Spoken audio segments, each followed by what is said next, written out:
All right, All right. Alana, Jaylo, Yes. we are on your bed. Uh, It's okay. around 11:30 on a Sunday morning, In the December room. 27th, Yeah. 2020. Right. Let's start with yesterday, Okay. and we'll get to where we are now. All right. We took a pretty long nap from around 2 till 3:30. Just about. Yeah. Yes. I think we needed it because you and I were both kind of falling asleep when we were watching Julia Julia Child. Child Yes. make veal scallops. And usually we don't fall asleep through her recipes because they're really interesting. Actually, They are. we don't fall asleep through her shows. It's very interesting. We had a really good nap. Because we had made the turkey the night before, Yeah. dinner was very, very easy to put together. So we Right. started on the movies early. Mm-hmm. Before we get to the first one, Jojo Rabbit, maybe we should talk about the second film we watched. Yeah, August Rush. I decided that I wanted to talk about the second film just before we get into it because this was a really what's the right word? Obscure. It was a Jaylo pick. It was a Jaylo pick. Um, Let's make that clear. it was a very weird plot line, but there's a lot of fun things in it. Tell me. Shall I start? Go ahead. So it starts off with this kid. His name is Evan Taylor, and he is talking about listening to the music everywhere. He's in this field. He hears wind and all the noises around him, and it's very, very windy in the field. And he's walking around, and he says, "Music is all around us. All you have to do is just listen, pretty much." And he talks about,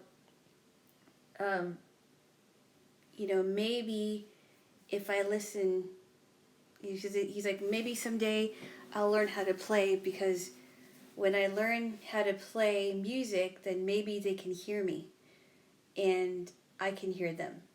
And he's talking about his parents because he was staying in a home for kids. He's in his room, he goes inside. These kids are making fun of him. They're pretty much bullies and they're calling him freak and, weird and everything because they don't believe that they can hear, that he can hear any music or his parents or, that they're not looking for him and they just think he's just this weirdo. So he's at the home and there's a part where this is when he shows the caseworker or the social worker his birth date and ID card. Was it ID card? I can't remember what it was. I don't remember, but he's talking about When he was born. Yeah, and that he still is connected to his parents and still sees them even though there's no evidence of that. So he was born on December 17th, 1995. The social worker says that he's been living in New York for 11 years. And he says, okay, and it seems like this social worker is not like the other social workers that work with kids like that. He says, if you have, I know I shouldn't be doing this, but if you want to talk to me, I'm going to give you my number. Here's my number. Don't lose it. I forgot what his name. Oh, Mr. Jeffries is his name. So would you chime in, please? Shortly after this, we see that August has left the group home and is now in New York City because somebody is calling the social worker. I guess he had the number on him, so he kept it close to himself. May I interrupt for a second? Go ahead. I think we should refer to him as Evan for the time being because we haven't gotten to the August. Good point, and I'm bad with names, so Yeah. we'll keep it simple and call him Evan. So this guy calls the social worker for Evan, and then he gives Evan $12, walks away. Yep. So the kid is walking around New York, the number blows away. So Evan just starts walking and eventually finds himself in the park listening to this kid play guitar. He gives some money, the kid and him start talking, and the other kid says, "Okay, well, you have enough money to buy me a pizza." Yep. Go ahead, babes. So the kid that he's talking to, his name is Arthur, and he's one of those runaway kids. Family doesn't do anything for him. He's just kind of on his own. He's playing this guitar. He calls this guitar Roxy, and there's a reason why I'm saying that. So they're walking around. He's telling Evan his story, and then they get to this place where all these kids are. It's this abandoned building. Would you call it a house, sort of? No, it's like a condemned building. They'll have those in various towns where they're old and they just haven't been torn up, but nobody's really used them in several years. So it could have been like an old office building. Okay, so they're all gathered in this building. They have all these instruments, and then we get introduced to Mork. no. And he's like, "Nano, nano." No. Sorry.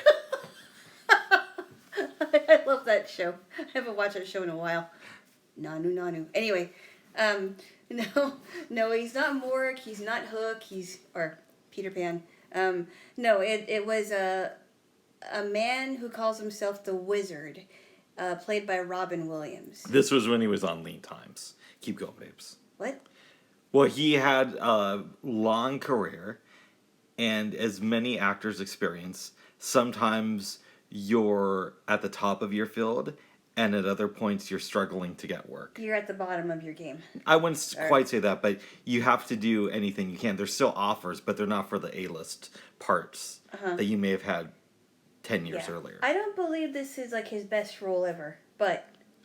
Oh, you're not going to get a debate from me on that. I don't think this is his best role ever, but I digress. Yes. We can talk about that later. Anyway, we get introduced to this guy named the Wizard, which we're finding out about him. He meets Evan for the first time and says, "Do you know what music is? Music is God's gift. God's gift to everyone in the universe." And so he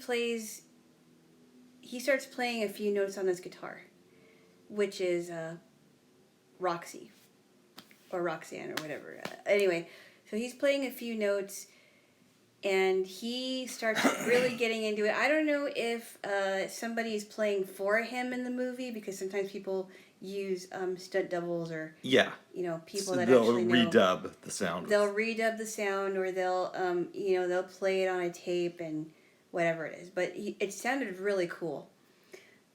And anyway, so he says, "I'm going to teach you everything. I want to teach you everything that I know." That takes like 30 minutes. Yeah. No, just joking. Right. And I want to give you a place in the park. Basically he wants to take him under his wing and mentor him, or at least it seems like that. The kid Arthur is really upset because now he's stealing his thunder.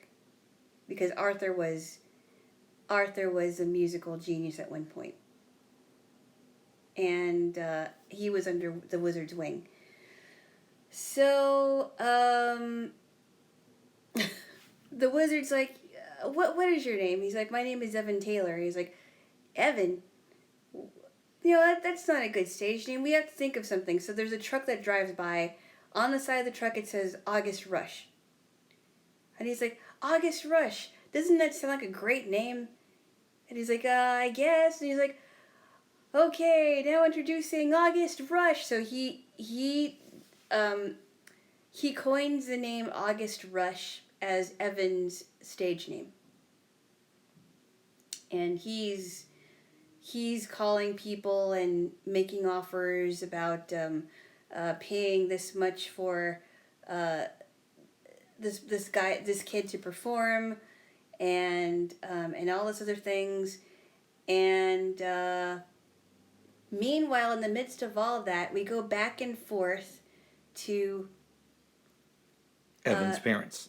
Evan's parents, Lewis and Lila. So, Lewis and Lila meet in, I believe it's New York, right? Yes. It's New York. They meet on this rooftop. When she was going to Juilliard. To Juilliard, yes. Which is important because it kind of comes up later in the movie. And it's implied that she's still a teenager, a minor, I guess. I'm not sure if she's a minor or not. But anyway, she is. They're both on top of this rooftop. They're listening to somebody play a harmonica, and it's the song "Moon Dance" by Van Morrison. Yeah, which would have been better if Van wasn't singing, but that's another topic for another day. Anyway, yeah, I do love the flute parts in it though. It's great. Anyway, going. So they stay up. They stay up all night. She has to go home because she still lives with her family. They never see each other again, and it turns out that she gets pregnant after that one night. Lewis is now affected because Lila has left his life. Lila goes into labor. She thinks that her baby is dead. And I say that because there's a scene that comes up later in the movie. All right, you chime in, please. We should also say that Lewis was in some sort of rock band. Yes, he's in the rock band. And band. he leaves it because he's fighting with the band members over Lila. Yeah. We come to the time when Evan is now 11. I like the way that rhymes. Lewis gets into a cab, and one of his old bandmates is driving it and says, you know, I'm having a party in a week, bro. You used to come out to the house and we'll hang out, and the other band members are going to be there. We'll share some memories, all this stuff. And he's in New York, yes.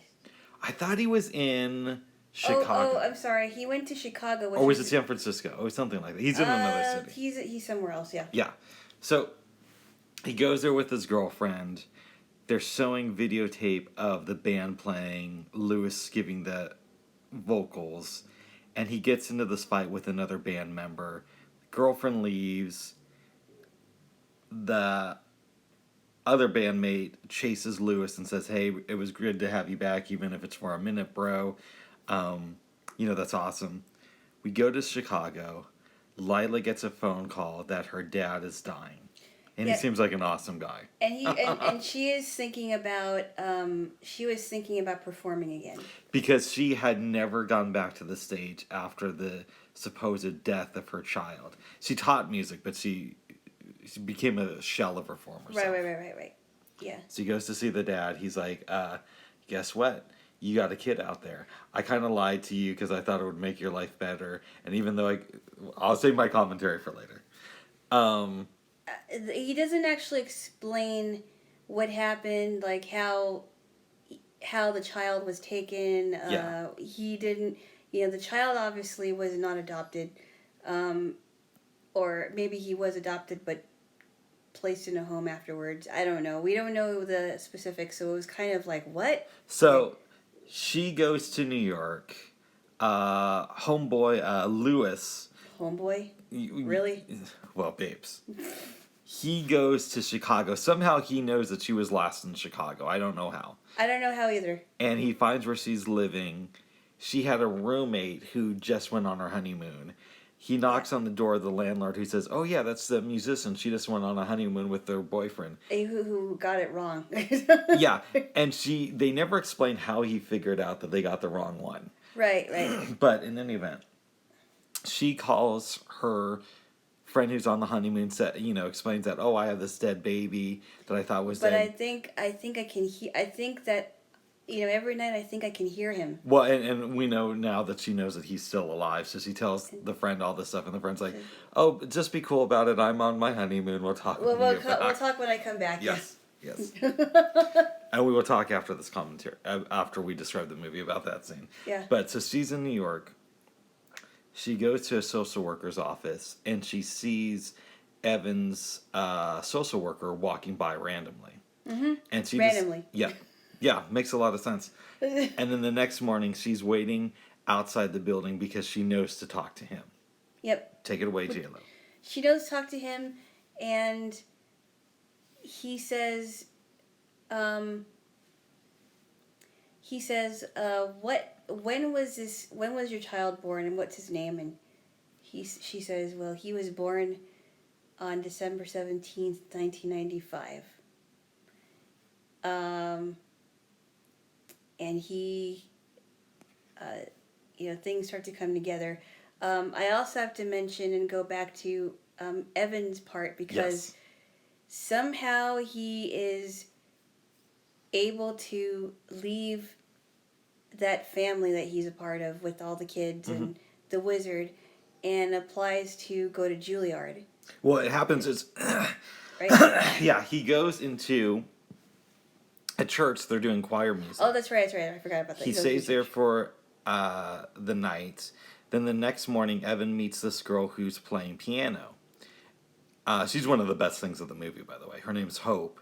Yeah, she was singing in choir practice. Yep, and then after she leaves, Evan goes down to play the organ. She sees this, gets the minister. They get him into Juilliard. He's 11, and he's now a student at Juilliard. Yeah, because they're like, I've never seen this before. He's a prodigy. Yeah. Yeah. So they get him into Juilliard. He enters into Juilliard as August Rush. And they say, we know you're 11, but we would like you to conduct an orchestra of your own music this summer. Yeah, we want you to conduct your own composition. Yes. And so they're rehearsing.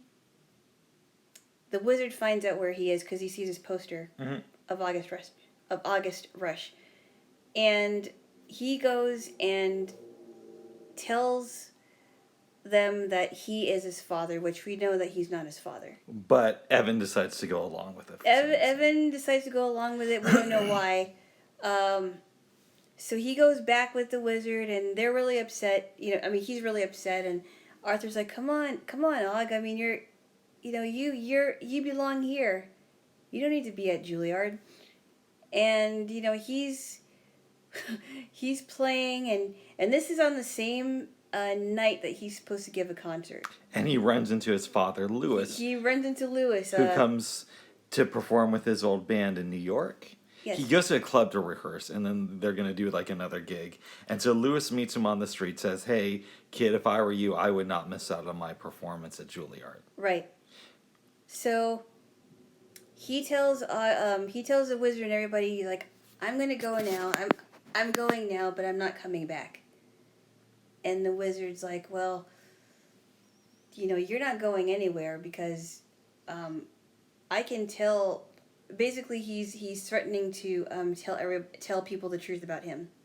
Yeah, but it's like it doesn't matter anyway. So they know the truth about him. They're gonna find out anyway. So. Well, it's even so. Like, what happens if they know the truth about him? So he's this orphan. Yeah, right. Exactly. And he's using a different name. There's no drama there. But and there's nothing to lose, really. Yeah, and he says that your parents are probably your dead. parents not looking for you, so you might as well. You're not going anywhere. Arthur hits Robin Williams over the head and tells Evan to run. I thought Evan falls. Maybe he does. Or he hits him over the head. Evan starts to run away, and he's like, "Run, August, run!" The subway system is kind of reminiscent of Forrest Gump. Arthur is his Jenny. Yeah, Arthur is his Jenny. But the thing that I don't understand is why didn't Arthur leave, and the rest of the kids leave? Well, there's a lot about this. There's a lot of things that anyway. We are going to get to this, and I'm so glad this is not a Rick pick. But anyways, he goes to the concerts. Lila has decided that instead of passing flyers on the street, now that she knows what her son looks like, she's going to get back into playing music. And so she's one of the performers in that concert because she's an alumni. Well, she's an alumni who's performing in that same concert. Yes. She finishes. And Louis does see her because he's on his way back from the club. You're close. Louis sees a poster saying, tonight in the park, August Rush and Lila whatever her last name, Novacek. Novacek. And so he gets out of the car. She just gets off stage. August barely makes it in time to conduct the orchestra. Yep. So this 11-year-old is conducting an orchestra of his own music. His mom notices that it's him. She walks to the front of the stage. Lewis follows. They connect hands just as August starts playing Moonlight by Van Morrison. And the movie ends. Yeah, yeah. They slipped the tune for Moondance in there. Yes, yes. All right. Anyway. So that was the movie. I gotta say, babes, I love you. But maybe I just pick the movies from now on. No, that was one flop. Okay, one flop. So I'll tell you to me what. Actually, two flops. Everybody has their bad days at the office, right? So no, but I'll tell you to me what this movie felt like. Did you ever experience Blockbuster in like the mid 90s? And you'd go there with your family. Somebody would rent a film that you never heard of, and it was extremely low budget with a story that didn't make any sense. That's kind of what this film felt like. Okay, I think you're a little exaggerating, but okay. It felt like it's straight to the human. In my defense, this is the second time I've seen it. The first time, I liked it. I still like it. I mean, it's not like the greatest movie that was ever made or what, but I thought there was some fun stuff with the music. I mean, that's really the only thing that really was cool about it. And then the plot line was just very all over the place. Yeah, I really like the music. There's a scene where he is in New York by himself before he meets Arthur, and he's kind of conducting the traffic. I thought that was very cool. That was cool. That was really neat. Where he's playing the guitar, or when Hope is showing him piano scales. I like that. But the movie does not work. The plot is all over the place. There's too many coincidences. You just happen to believe that, oh, this just happened to take place, and so did this, and this, and this. And then one day, all these events take place in one day. Yes. And it's like, why? I don't know. It could have been, it could have been a lot better. I mean, in the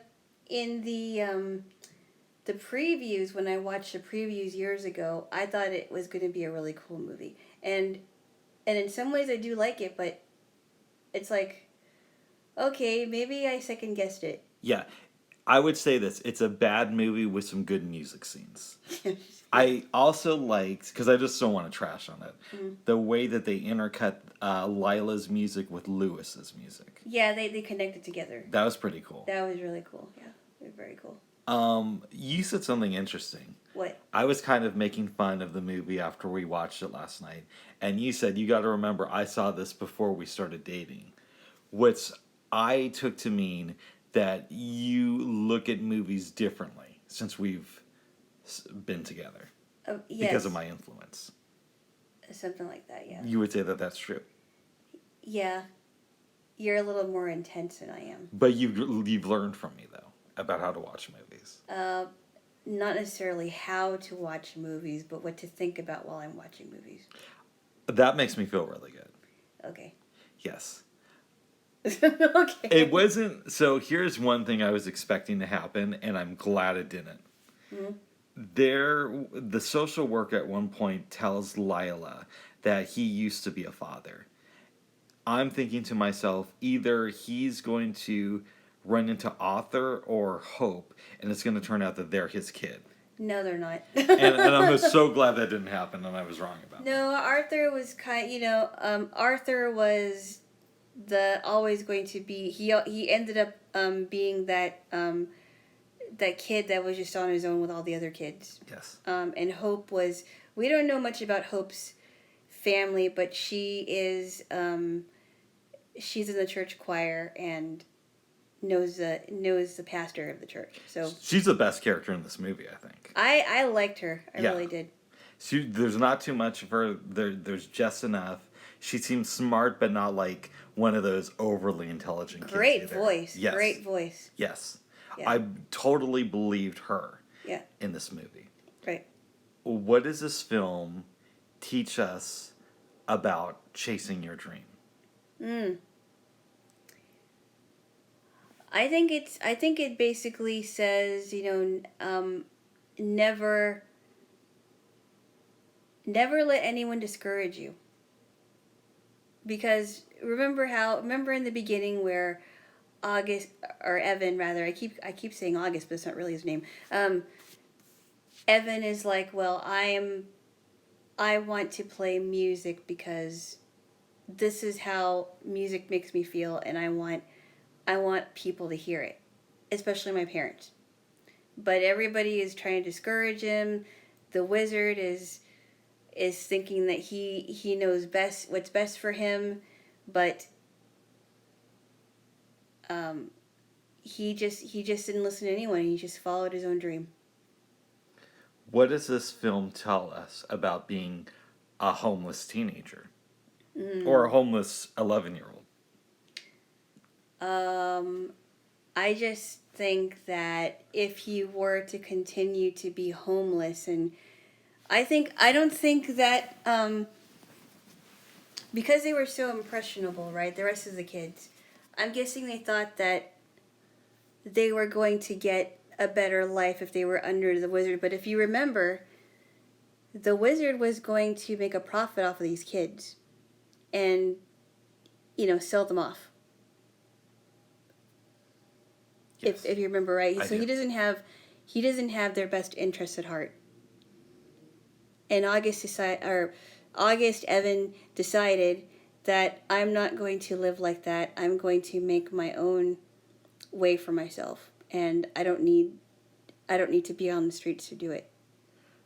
Does Arthur like August and appreciate his gift, or does he just really hate the wizard?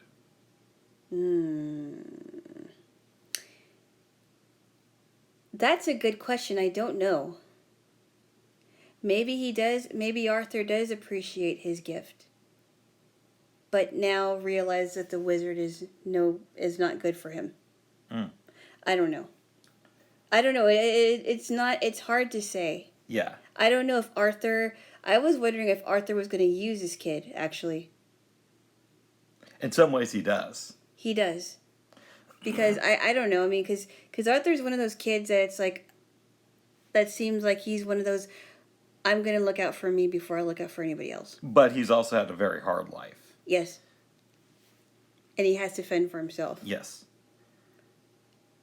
So I don't know. I don't know how Arthur really feels about Evan. Yes. It's hard to say. And they don't really become. They're not really friends. They're just kind of. Yeah, it doesn't really establish that good of a relationship. Lila should definitely hang around different people. Different people? Well, yeah, because her father gave away her baby. Yeah. And, he's like, he had so much potential. But yeah, he doesn't know her well enough to understand that she's basically been depressed for the last 11 years. Right. Maybe you say something at year 5 instead of when you're on your deathbed. And, Well, she was still, I know. her friend receives the news of the situation very nonchalantly. Like, okay, I'm on my honeymoon, just chill out. Oh, I also thought about something. Go ahead. Remember when Arthur said something like, me and August have an understanding? Yes. Remember? Yes. And it's not exactly clear what that is. I think he just kind of said that, just to say that. But I don't know. To make him stay. Yeah. But then why then would he hit the wizard over the head? Because I don't understand that. Yeah, see, I'm not sure if Arthur was doing that because he recognized that August had a gift and he wanted him to pursue it, or if he was just sick and tired of spending time with the wizard. That was a little bit unclear to me. Yeah, I don't know. You don't really know a lot about some of the characters. All right, so the last question about this movie. You recommended it to me, which you probably regret, but having rewatched it with a new perspective, would you recommend it to anybody else? I would recommend it to someone if they wanted to watch a movie and not have to worry about thinking much. mindless fun. So this might be a good double feature with Fat City. Exactly. A night of mindless fun. No thinking about anything. No plot line. No plot twists. Throw popcorn at the screen. Throw popcorn at the screen. Maybe some goobers. Yes. And just have a good time and don't worry about thinking about what the movie's trying to say. I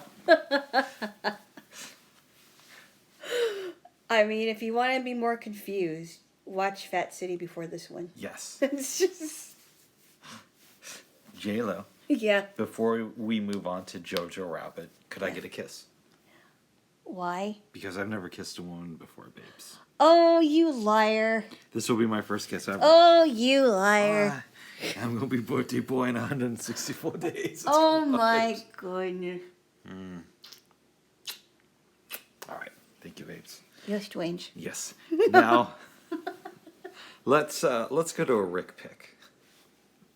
A Rick pick. Yes, because... Oh, that was Miss A. I know. We watched the movie Jojo Rabbit. Mm-hmm. Do you want me to... I don't know that one. Let's wait for Miss A to slow down.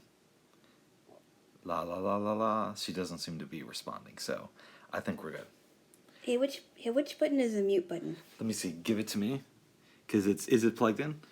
Yeah, let me, All right. I'm gonna press. Hold on. All right, now it's on mute. I couldn't find any enabled video skills. Hold on. Go to the Alexa Oh, app to find and enable video Alexa. skills and devices. stop. All right, now it should be off. Where is it? It's right here where my finger is. Oh, that one. I thought Yeah. that one was the on or off button. That is, but it put it on mute. Oh, it did? Yeah. So there's no really on or off mute button, but you can mute it. So I think of it as on and off for the microphones. On and off for the microphone. Okay. Yes. What is the one on the What is the one on the right side? I think it's like just you can say your command or volume, something like that. All right. Yes. Okay. Well, now I know. Okay. Yes. So we watched Jojo Rabbit. Would you like me to give a description? Yes. And you can jump in if you see necessary. Yes. It starts off in Nazi Germany. I'm guessing 1945. And this boy named Jojo is talking about how he's loyal to the cause. He has a Nazi uniform on. He turns around. We see his imaginary friend, Adolf Hitler, who is teaching him how to do the Heil correctly. Yeah, it's a little weird. Don't throw it away. Don't overdo it. Hail. What is Hail Hitler? That's what I say. Heil. Yes. He finally gets it right and is super excited. So he runs out the front door of his house, starts running down the street as we hear, I Want to Hold Your Hand. by In the German. Beatles. Yes. Yep. Mhm. It's a really good version. Yes. After the song, we see Jojo going to a Hitler Youth weekend camp. There is this guy leading the camp who's not really that excited to be there, Captain K, and he has his assistants. One of them is this overweight lady who has bared 18 children for Germany. For Germany. It's a great year to be a girl. Yes. She's kind of funny, actually. Yes. They do all these events like, burning books, attacking each other, standard camp fare. Yeah. One day, an assistant says, okay, we want somebody to kill this rabbit. They selected Jojo. And Jojo's like, oh yeah, I love killing. I do it all the time. Yeah. He's like, I love killing, and so they're chanting, kill it, kill it, kill it, and he decides, nope, I'm not gonna kill it. I can't do it. So he lets the rabbit go. The other guy kills it. The captain kills it. The counselor. The counselor kills it. And they start calling him Jojo Rabbit. Yeah, Jojo the rabbit. Yep. Jojo runs into the woods, has a conversation with imaginary Hitler.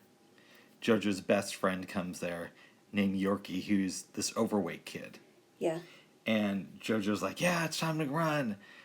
Him and imaginary Hitler go off. The camp leader is holding a grenade and saying, we're going to take turns throwing grenades. Jojo grabs it out of his hand, runs, throws the grenade, it hits a tree, and falls by his feet and explodes. And then the counselor replies, "Don't do that." Right. And so he gets into an accident where his leg is Messed up. messed up, and so is his face. Is it the right side of his face? I believe so. Yeah. So he's pretty wounded by this time, and he goes to the hospital. Comes home, his mom's, taking care of him. She takes him out to, do stuff around the city and to get, like, work experience, I guess, as all volunteering places. He returns to their house and hears something from the wall. It turns out that this Jewish girl is hiding out, and it's really, really, it's kind of a creepy scene, actually. Yeah, and that his mom knows about this. It's a great. I love that scene. He's looking, and he's going through the wall because I guess you have to go through the closet, right? I'm not sure about that. I think there's like a hidden door in the wall. Yeah, and so he's going through the wall because he's looking for his mom, and then he sees a girl's foot. And she's like, "Hi," and it just freaks him out. And I'm like, "Wow, that was me. I would be really scared." Yes. And she had a knife with her. No, what happened was right. He runs, but because of his leg, he's kind of messed up. Yeah. He falls down these stairs, and he's running to the front door. She grabs him from behind and throws him up against a wall, and is like, "Do you know what I am?" Yeah. He had a knife that was given to him at the camp, and she steals Jojo's knife. So Jojo runs to the kitchen, gets another knife, and she steals that one too. Really interesting stuff. Yes. The mom comes home. They have dinner. We get a glimpse that his mom is not really a big fan of the war and thinks that Germany has just gone insane. Yeah. Which rightfully so. And she's definitely not a Nazi. She's, she realizes that Jojo is starting to change dramatically because of all the propaganda he's been reading. Yes. Yeah. Life goes on, and he begins to communicate with Elsa, the girl in the wall. First, it starts off, he's asking her questions about the Jewish race, and then he learns about her boyfriend, Nathan. There's this... Fiance. Fiance. Yes. Boyfriend, fiance. Same difference. No, it isn't. Well, close enough. Fiance is just a boyfriend who asked a question and got a good You're answer. engaged. Well, some people would say that. Oh, Anyways. you go on. Jojo writes this letter where he's like, "I found this letter from Nathan." He says, "I'm sorry, I need to break up with you. I found these other women, and we really enjoy doing the tongue kiss." Found another woman, and we really enjoyed doing the tongue kiss. "I'm with many ladies. Please don't kill yourself. Many women have done that. Even though I am unemployed and am fat now." She cries. He goes back and writes this other letter, and it says, "The last letter was wrong. I still want to be with you." I still want to be with you, even though I'm unemployed and have nothing going on for me. Right. Don't kill yourself over it. Yes. They keep talking, and he's still in communication with Captain K, the leader of the camp. There's a couple scenes with the mom, one where she ties his shoes together, and one where they're eating dinner and they start dancing. Yep. And she's basically telling him, "Listen, you got to live your life. You got to dance and explore and fall in love." Yeah, you have to celebrate. There's this great scene after he talks to Elsa, and she's like, "One day you're gonna fall in love," and that's going to be the only thing you think about. You're not gonna think of anything else. And his mom basically says same thing Jojo says. "Why does everybody keep telling you that?" And the mom's like, Who's everybody who's telling you this? Yeah.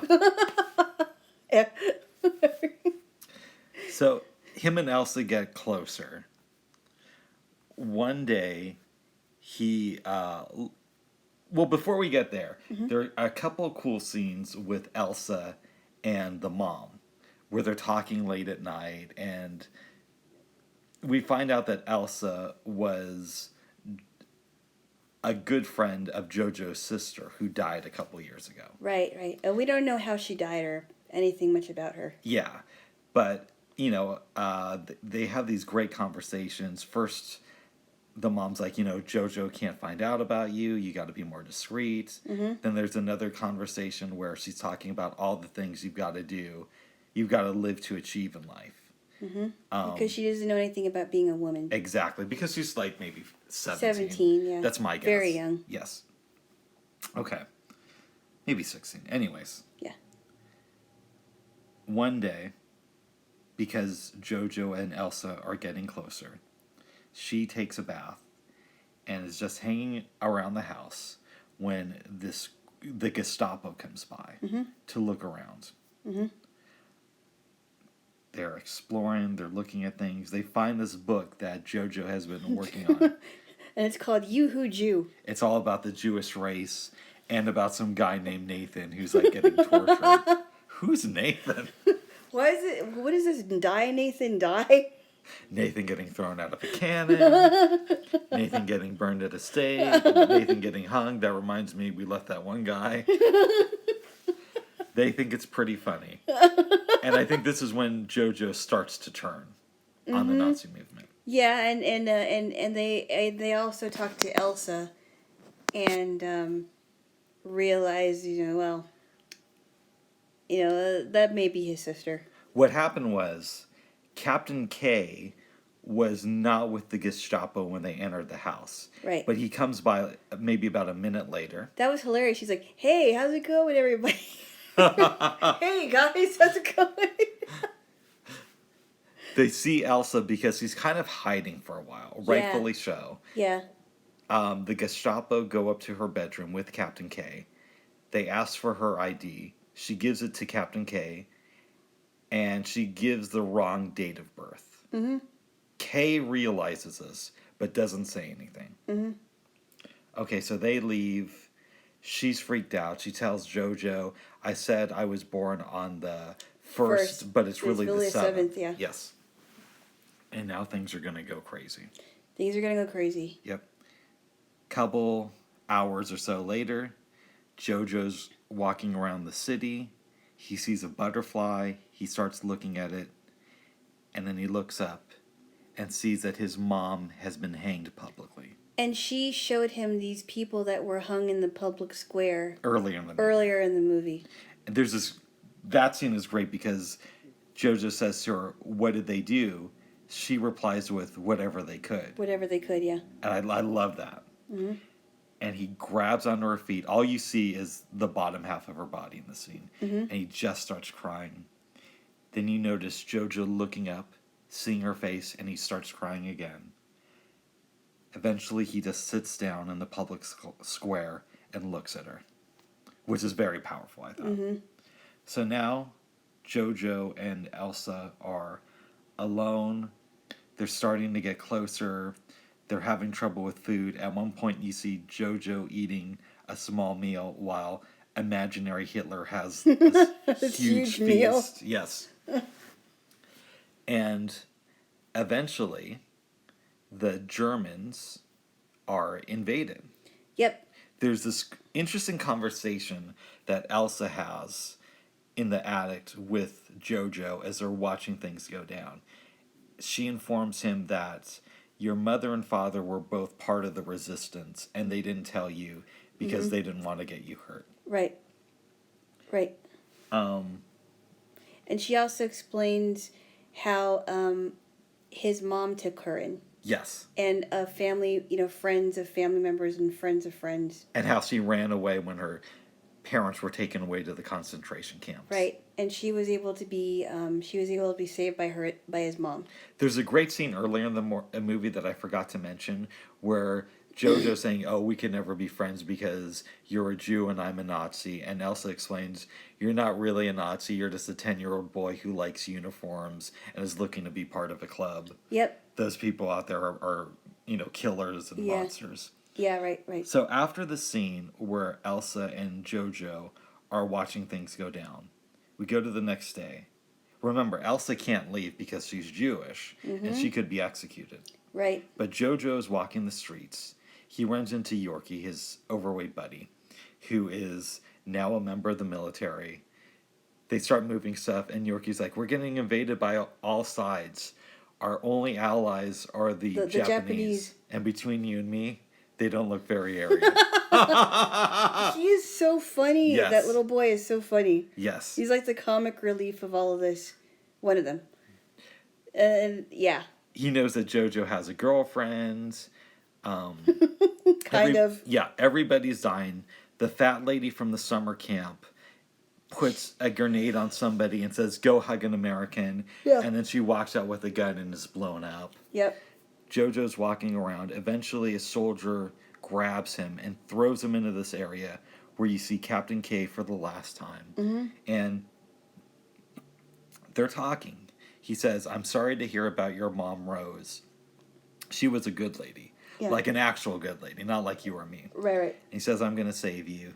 Then he pushes JoJo down to the ground, says, "You're a Jew. You can't be here. Get away from me." Yeah, go home. So an American soldier pulls him away, and you hear, it's not seen, but off screen you hear Captain K being shot to death. Mm-hmm. JoJo runs home, goes upstairs to the wall where Elsa's hiding. They start talking. He says, "You can't leave me." Yeah, it's like, "You have to stay here with me." Elsa, And he's like, "What?" Yeah. And she says, "JoJo, is it safe to go out? Who won the war?" And he says, "We did, Germany," which is a very dramatic scene, even though we know that they didn't win. Yeah. And time goes by. He reads her another letter from Nathan, and she explains that Nathan actually died a year earlier from tuberculosis. Yeah. JoJo says that he's in love. Elsa loves him like a brother. He says that he has a way to get her out. Yeah. Him and fake Nathan. Yeah, him and fake Nathan. Well, me and fake Nathan have devised a way to get you out. Then he goes. His imaginary Hitler buddy is there. He basically tells him to fuck off, and he kicks him in the balls. And is great. he falls out the window. Yes, I love that scene. They It's go. alright. They go to the door. He ties Elsa's shoes, and one of the running gags in this movie is that JoJo is 10 years old, but he doesn't know how to tie his shoes. But he worked on his mom's feet when she was hanging. Right. Yes. He untied her shoes. Yep. So he tied Elsa's shoes, opens the door, she steps outside, and sees that People are celebrating. because Germany has been freed, there's one part where a truck of American soldiers drives by with the American flag. She slaps JoJo, and he says, "What are we going to do next?" Now, earlier in the movie, the mom had talked about dancing, and Elsa said that the first thing she would do when she was free is to start dancing. So it ends with the two of them dancing, and a quote from Elsa's favorite poet, basically saying, "Hey, beauty and tragedy are part of life, but nothing is final." And I know I butchered that quote. And Yeah, it is something like that, yeah. beautiful, beautiful ending to the movie. Yeah, and even though JoJo's dancing very badly. Yeah, but like, he's, a 10-year-old He's only kid. 10 years old, yeah. My opinion, this is a great movie. One of the best films to be released in the last 5 years. And I believe that in 20 years, this film will be considered a classic. What do you think of this film? Yeah, I liked it, and I was surprised that I liked it, but like I said, I still feel a little guilty about why I think it's so funny. Because, when you first told me, "Oh, it's about this little boy that wants to be a Nazi," and I'm like, "Oh, I don't know about that. I'm not sure if I'm going to like it." But surprisingly, I did. It was a really, really good movie. As far as me recommending it to anybody, I don't know. I don't know yet. There's a question mark about that. I'm not sure. That's fair. And I have said that you should watch this on your own because it gets better after repeat viewing, in my opinion. But we can't go there today because you have not seen it multiple times like I have. What does JoJo teach us about having bad ideas and then outgrowing them. Well, I just, like I said before, it amazes me how sometimes people, especially kids, have these misconceptions about other cultures because of what they are taught, and they don't go out and really talk to somebody about their culture or experience somebody else's culture, because it's all because of fear, and how fear can really fear can consume somebody so much. Jojo also doesn't really know how to talk to people about other No. cultures because he starts off, well, tell me all the evil things that Jews have done, and I'm doing an expose on you. Yeah, right. Yeah. And she's like, well, obviously you know that Jews are they like they make a lot of money, and I forgot what she said. We can read our own brains, but we can't read You yours can read your own because mind, yeah. the German skull is too thick for us to penetrate. And then they're like, well, before my people used to live in caves, and we also can hang from the ceiling like bats. It's like, obviously. Go Obviously, go on, and he's writing all these things down, and he's really playing along, on. Right. because you really think that's true. All right. What does the idea of Nathan teach us about hope? That is a really good question. I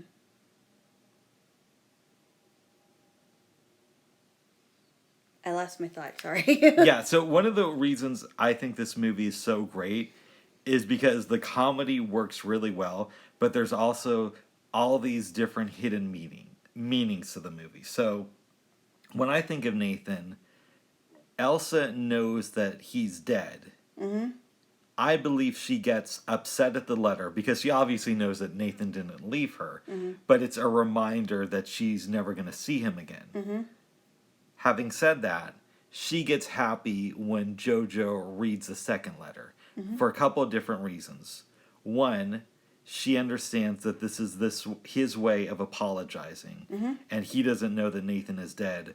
But two, because he's keeping Nathan's memory alive. Right. And right. Nathan to her kind of represents hope and what life used to be like. And how she can get out of this one, or Right. get out of the situation. Exactly. Or at least that she used to have a life that was worth living before this.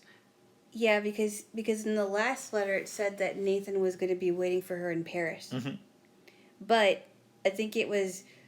But then when she admitted to him that Nathan died last year because of tuberculosis.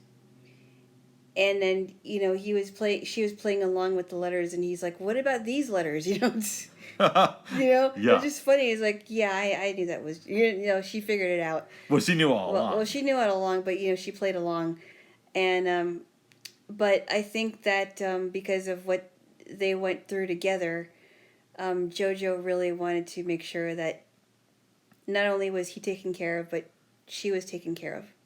What does this film teach us about either unlikely friends or unlikely love? Well, at least on one side. Yes.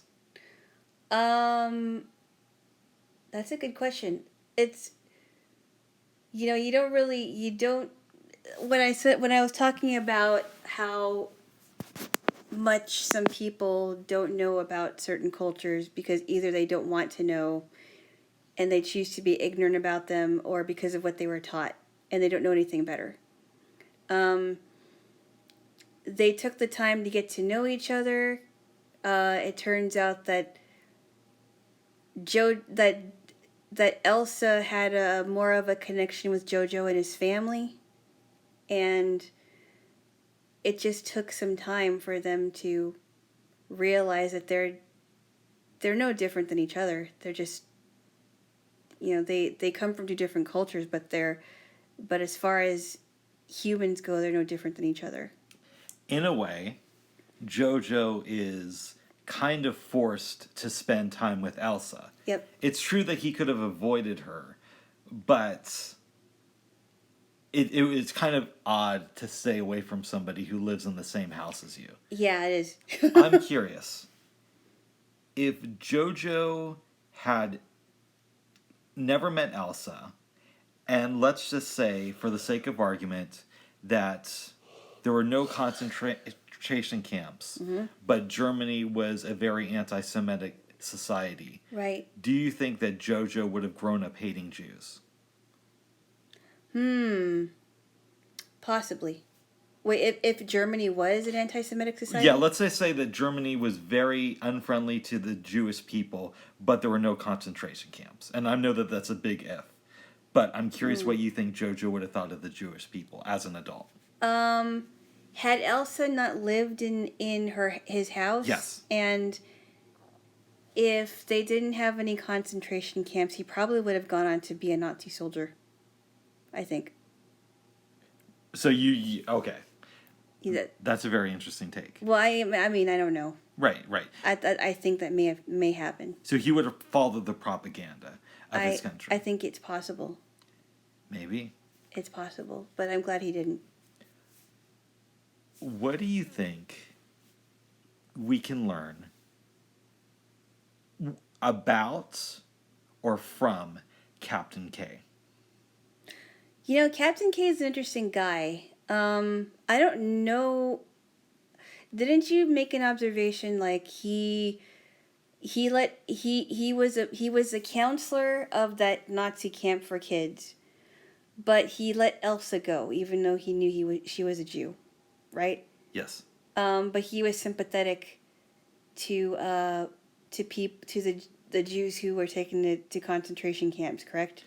Do you want my full-on theory about Captain K? Yeah, go ahead. I think Captain K when he sees Jojo, he kind of sees what he used to be. I believe that Captain K used to believe in the Nazi cause and was all out for Germany. Then he went to war. We know he had an accident. And now he's this bureaucrat. He probably used to see Jews as the enemy.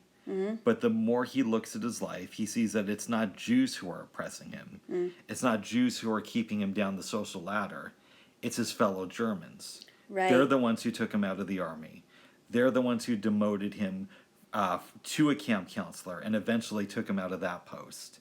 And he feels that he did some very bad things that he regrets. As a result, he wants to help Elsa, and he wants to show Jojo the right way. He can't do that overtly, but when you think about scenes where they're at the pool and Jojo asks him, well, what do you do when you see a Jew? And he's kind of like, oh, don't worry about it. And then he makes that comment, you tell us, we tell the Gestapo. They'll kill... They tell the U.S. No, really? they'll just tell the Gestapo. And They'll kill the Jewish person, anybody who helped them, and since these are such hard times, they'll kill some other people just to be sure. Right. That's a comment about how things have gone too far. But he can't just say that. Because, there's...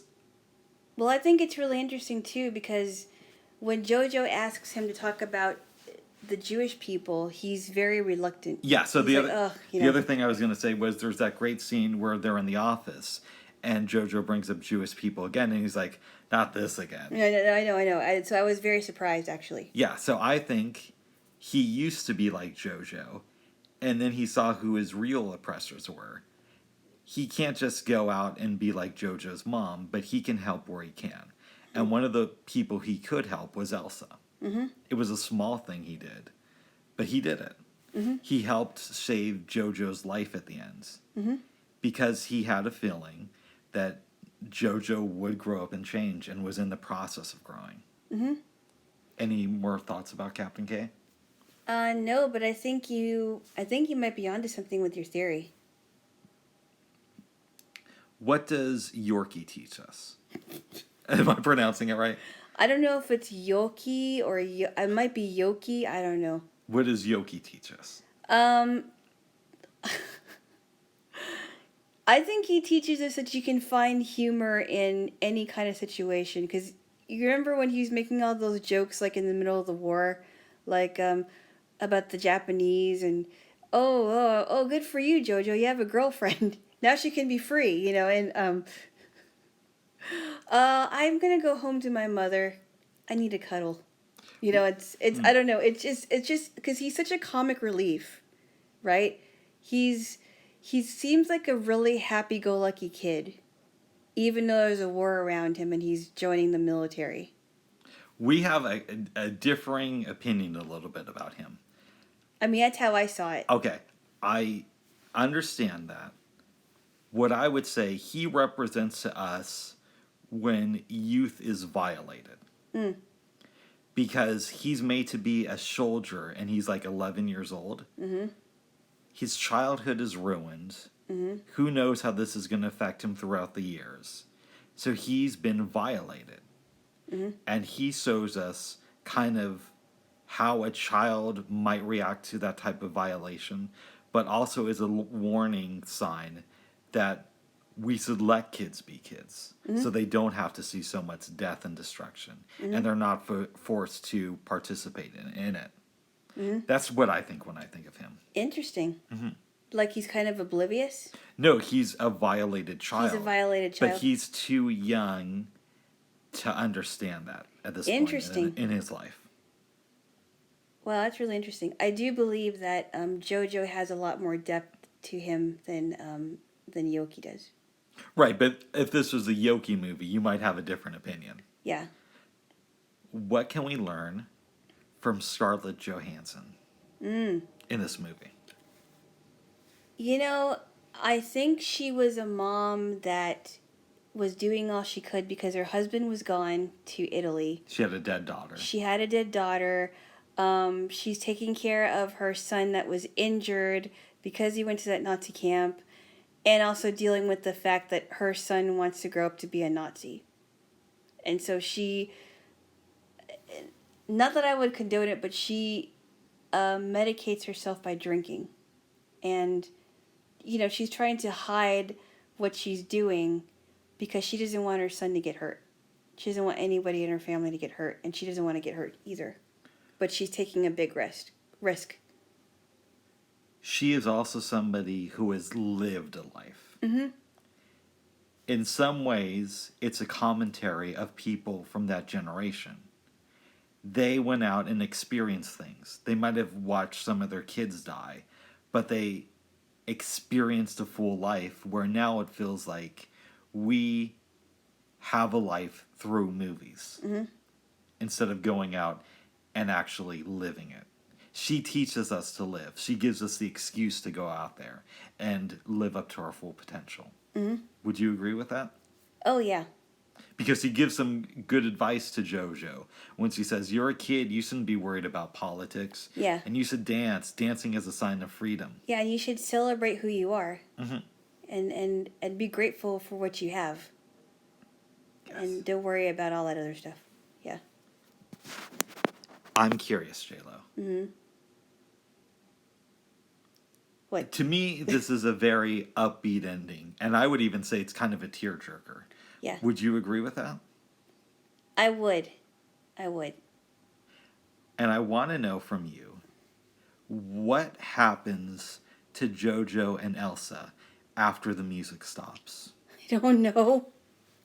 That's a good question because, JoJo is admits to himself that he's in love with Elsa, and maybe, I don't know where they go because they're still kids actually. Elsa's not quite a woman yet.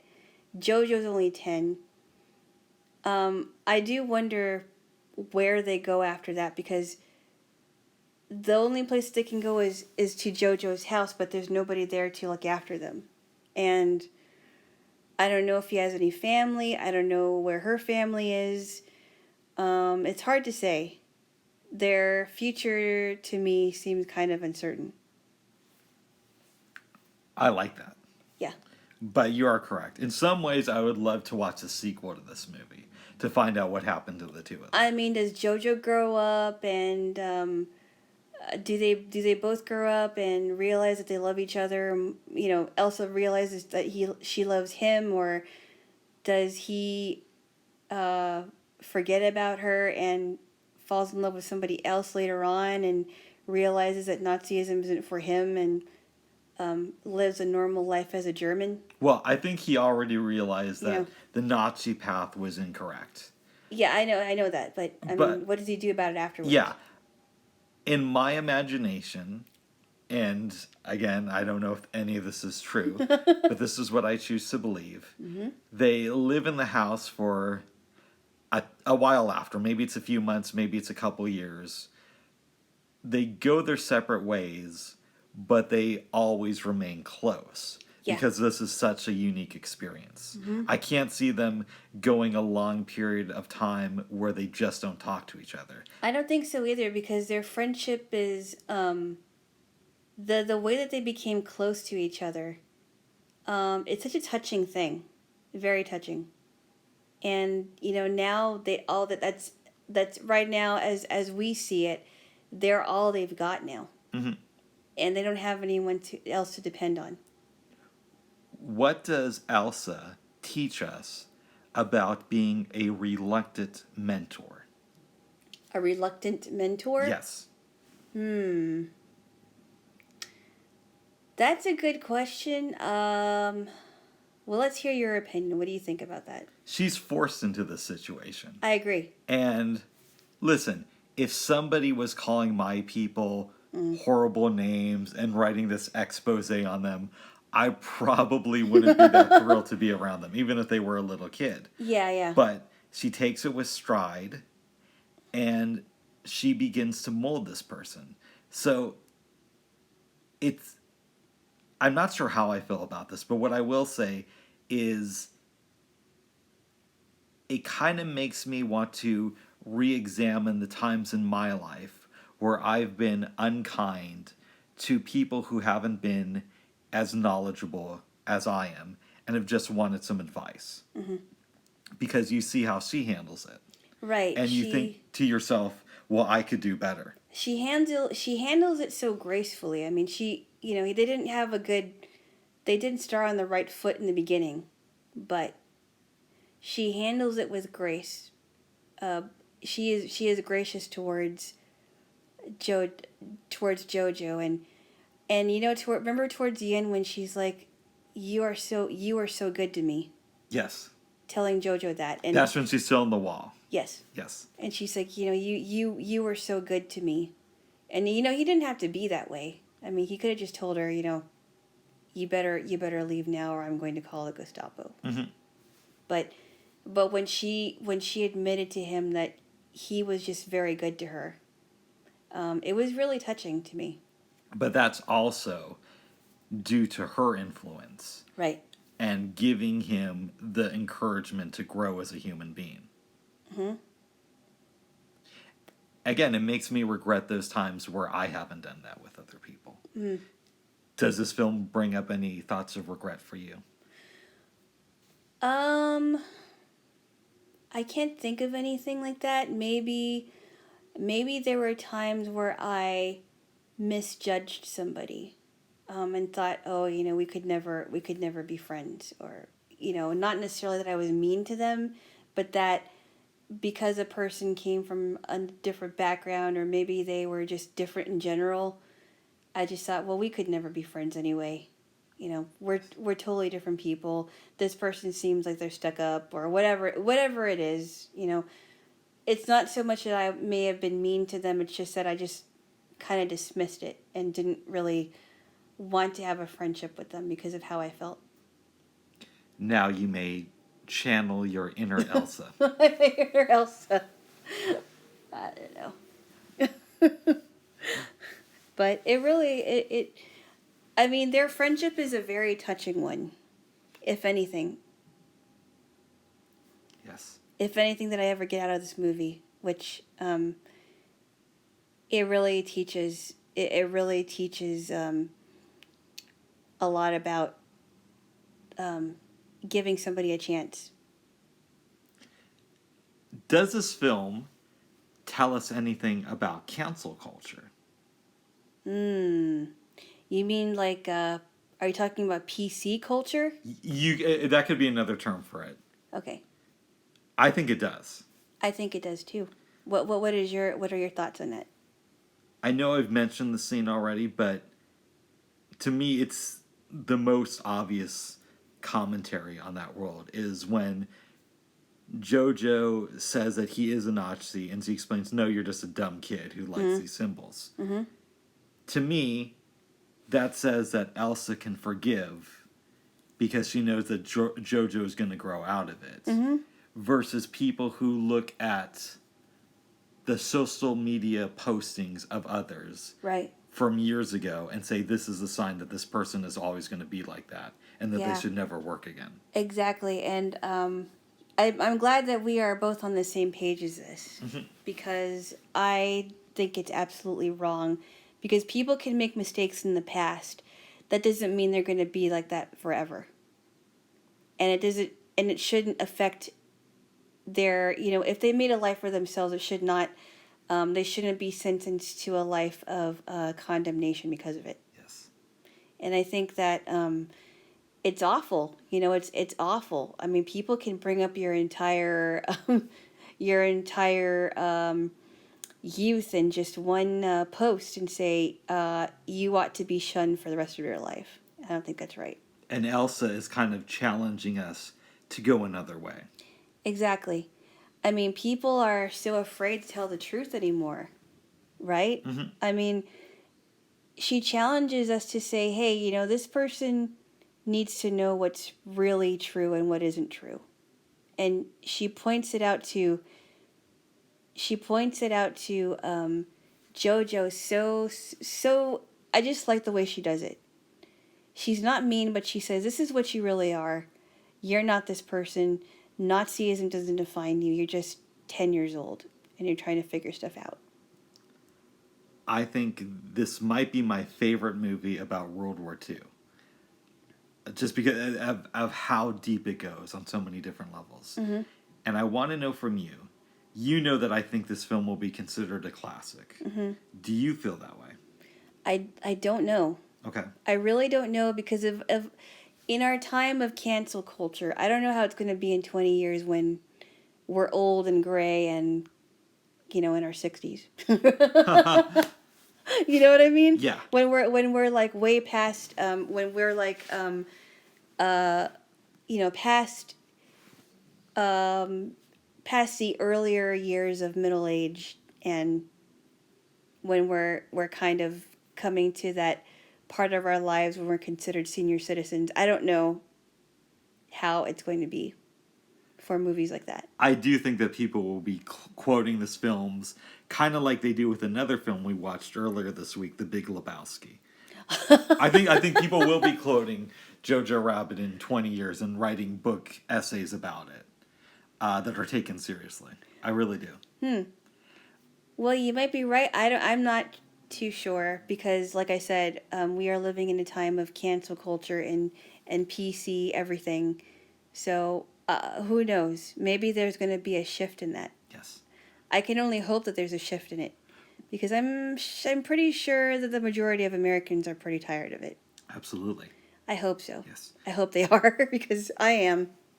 Would you watch another film by Taika Waititi, who directed this movie and played Adolf in it? Possibly. I think he was really, really clever that he did that. Yes. If I haven't mentioned it before in this episode, I thought it was really clever. Have my questions in this conversation affected how you think of the movie? Oh yes, yes, I can say that. In what way? Just just because of the time that JoJo was living in the movie. I mean, the differences between the two cultures and how they interact with each other, the friendship between JoJo and Elsa and how they make light of what's really going on, and the friendship between Yoki and JoJo and how that kind of plays into it, and Captain K and everything else, and the propaganda that's being exploited to children, and how their minds could be completely destroyed by it, and what would happen if a young mind is being destroyed by it, as you have expressed with your feelings about Yoki. And so I don't know. I mean, there's so many things to glean from this storyline. Would you still say this is a good film or a great film, or do you still need time to process I that? still need time to process it because sometimes I'm just like, oh, this is really great, but I shouldn't be laughing at it. Yeah. I feel kind of guilty about it. I mean, I never thought that Nazism was funny, but the way that this the way that this film portrays it, it's hilarious. Huh. I mean, you know what I hear mean? you. It's kind of like if I watched a musical that was based on racism, and there are funny parts to it. I have not seen one, by the way. But why am I laughing about it? Why am I laughing during it? You know what I mean? It's like, why am I laughing at these kids that are going to a Nazi camp and they're throwing grenades at each other or throwing grenades at things, and because they're that's how they prepare these kids for war. But it saddens me that that's what's happened to kids. And in some way, it still is. We don't have Hitler youth camps, but we have kids who are kidnapped in Africa and forced to become soldiers.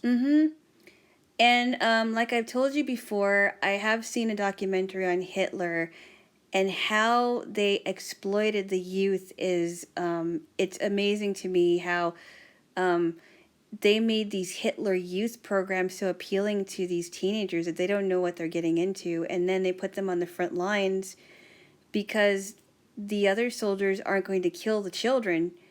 Instead, that's a way for them to target their enemies, is because the children are there, and they use these children as pawns. It's a really awful thing to think about, but that's a reality of what happened when Hitler was reigning in Germany. It's terrible. These kids are being exploited. Yes. Yes. It's an awful thing to think about. Yes. But a good movie. Yeah. Nice. It is. Well, I think we've had a very awesome, pretty in-depth discussion about Jojo Rabbit. But certainly, if you have any closing statements about the film, you're allowed to make them now. I'll just say, if anybody wants to see this film, see it at your own discretion, because you may like it. It may be really funny, but it also may be very disturbing, and but it will make you think a lot about what really happened in the days of Hitler. I would also recommend that you see a documentary on Hitler. It's very intriguing and interesting, but it's also really sad and disturbing, but that's a reality of it. And I think, think about these kids that don't have the necessities that we do, don't have the freedoms that we do.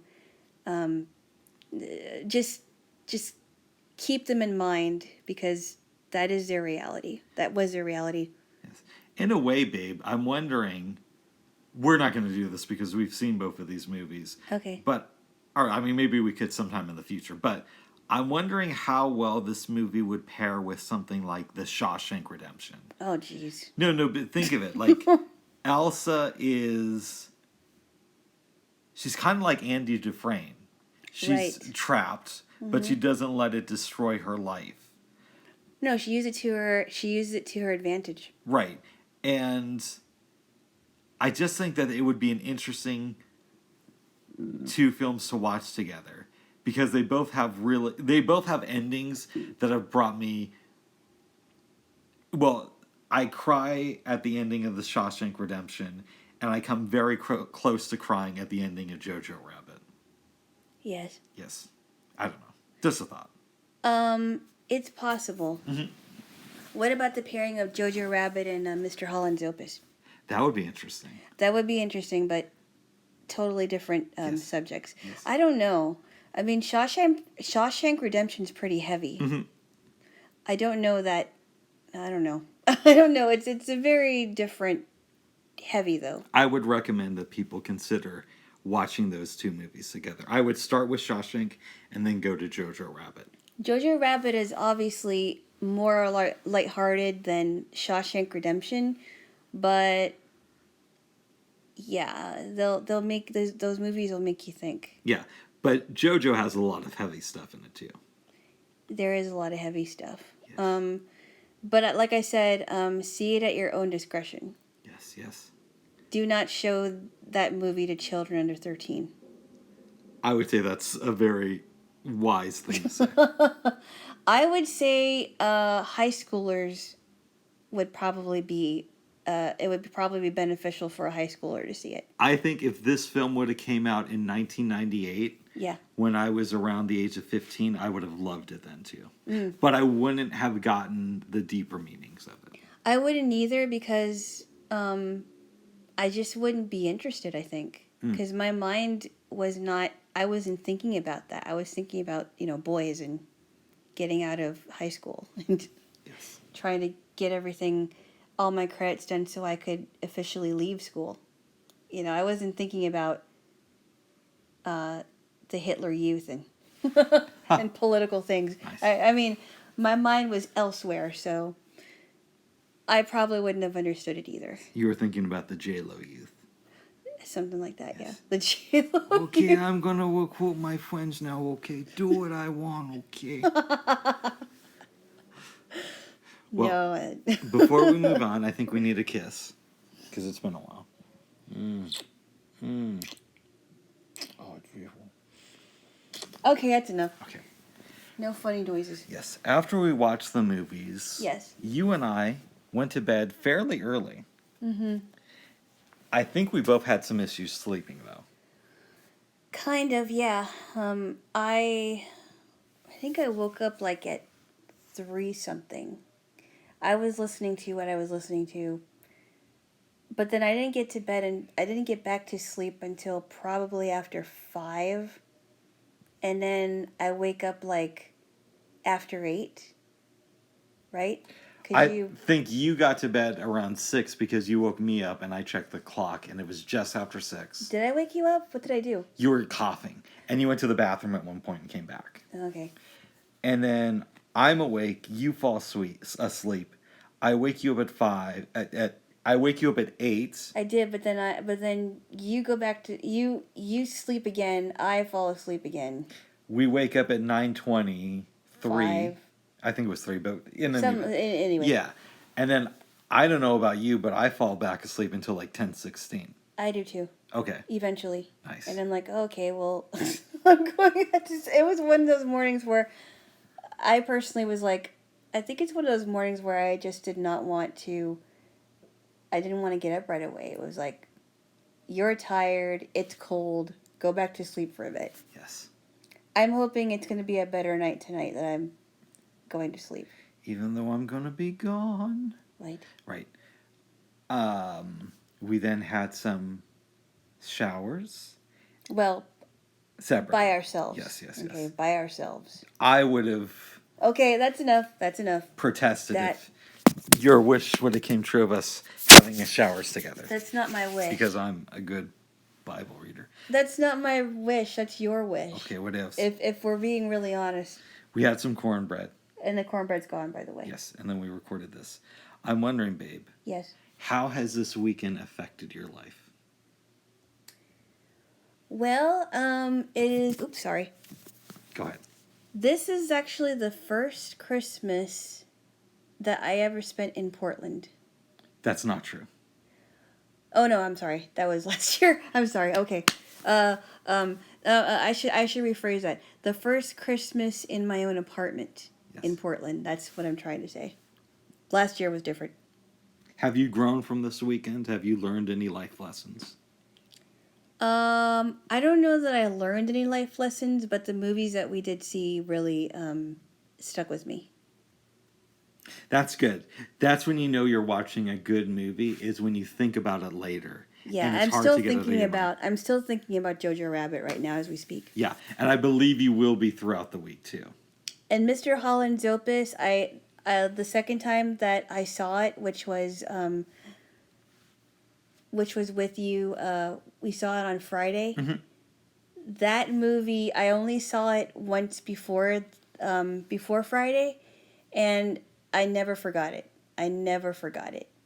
It was just one of those movies that was just, it just touched me in so many ways. If I were to guess, I would assume that the best movie I showed you this weekend was Jojo Rabbit, and the best movie you showed me was Mr. Holland's Opus. I would completely agree. Yes. Yes. Completely agree. And you got to watch my transition from a soon-to-be birthday boy to a current birthday boy to a former birthday boy. It's going to be in less than 12 months now. In 363 days. Oh, Alana, jeez. you'll be the birthday boy. It's almost. Yeah, well, my birthday is coming up very soon, and it will be, well, not quite very soon. It'll be another 3 months. But you'll be the birthday girl. I will be the birthday And girl. in 363 days, I'll be the birthday boy. I can be birthday boy. All right, I want to tell a story of a dream I had this morning, Go ahead. and then ask you maybe one or two final questions to wrap up. Because you told me that you did not have any dreams last night. No, but there was one night where I had 4 dreams. Oh, tell us about that first. Tell me. Let me know. The first dream I had during this one night, Which was yesterday, right? I think it was on Thursday night. Okay. Before Friday. Let's see. The first 2 dreams, if I can remember the third and fourth dream, I'll say it. The first 2 dreams, I had a dream that I was being examined by this female doctor. That was weird. The second one is that my sister moved to Portland, and she was, I think she was going to school or something. I forgot what it was for. And I cannot remember the third and fourth dream. Do you remember that? No, you didn't tell me them. I did, but I don't remember what they were. I told you that before, but I don't remember. I don't remember. I'll have to think about it. But those are 2 dreams that I remember having. Nice. Mm-hmm. This morning, I had a dream that a friend sent me a text inviting me to play this game. It was supposed to be a fun event with a lot of people held at this hotel. So I go there the morning of. I meet some lady who assigns me to a table, and it's already starting to sound very intense. You're there. Mm-hmm. You come over and say hi. We talk for a while. Then abruptly, you go to a different table. And I'm a little bit upset with you. I'm not going to lie. Because, you're my Jaylo. I still have no clue how to play this game, what the rules are. And by now, I'm getting concerned like I got really roped into something. Mm-hmm. The female MC goes to the stage, starts giving the rules, and I realize that I'm in a dream. So I do somersaults, I move around trying to wake myself up. Finally, I decide I'm going to take my pants off and chase around the female MC. I do that, and then I'm transferred into another dream that I don't remember. Why in the world would you take your pants off in your dream? Because I knew it was a dream, and I wanted to get out of it. Because I thought it was about to become a very boring one. You said you were making noises? Yeah. I was like, oh!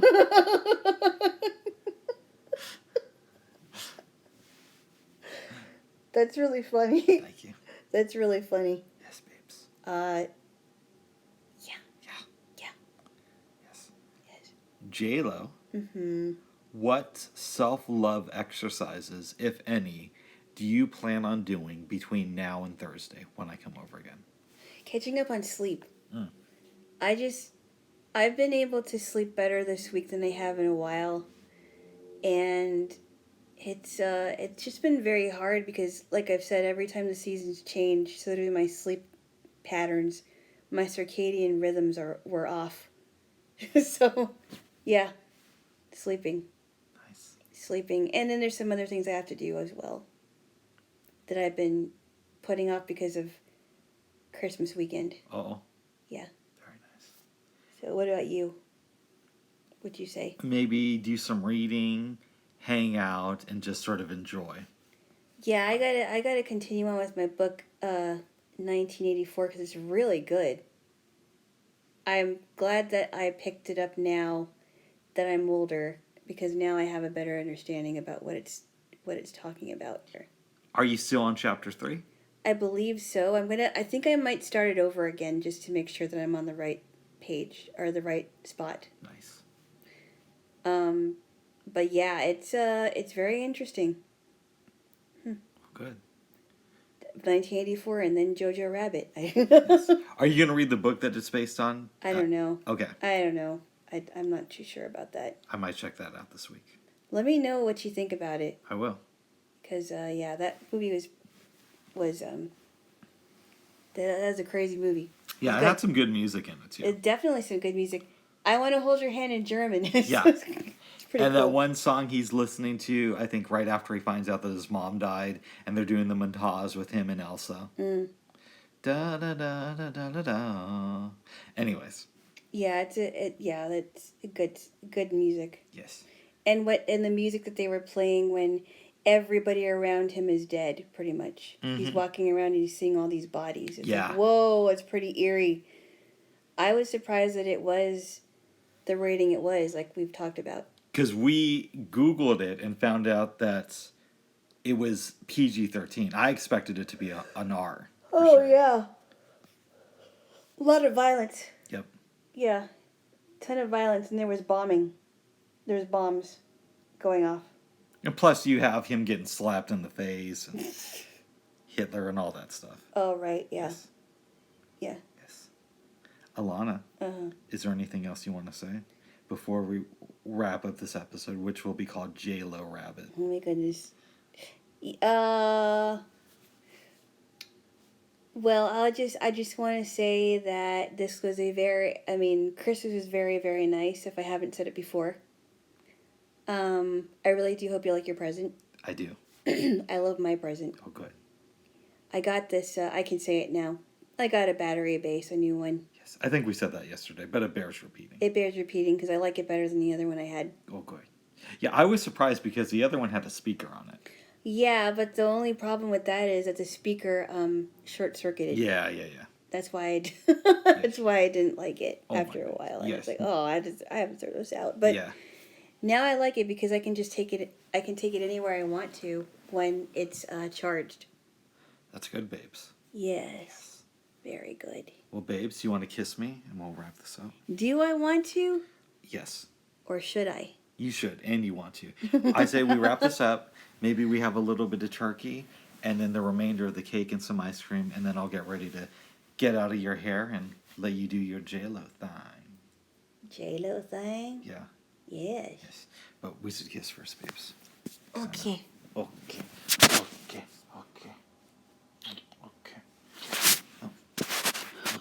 You're about to tickle my own face. I was not. Okay, give me a kiss. Okay. What'd you say? All right. Now let's do it for real.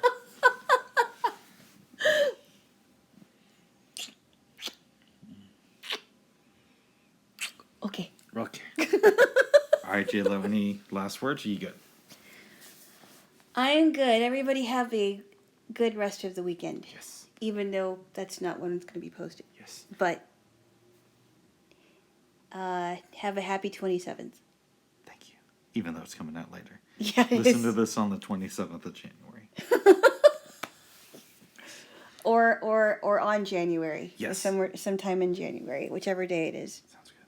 Yeah. Yes. Bye-bye. Bye-bye.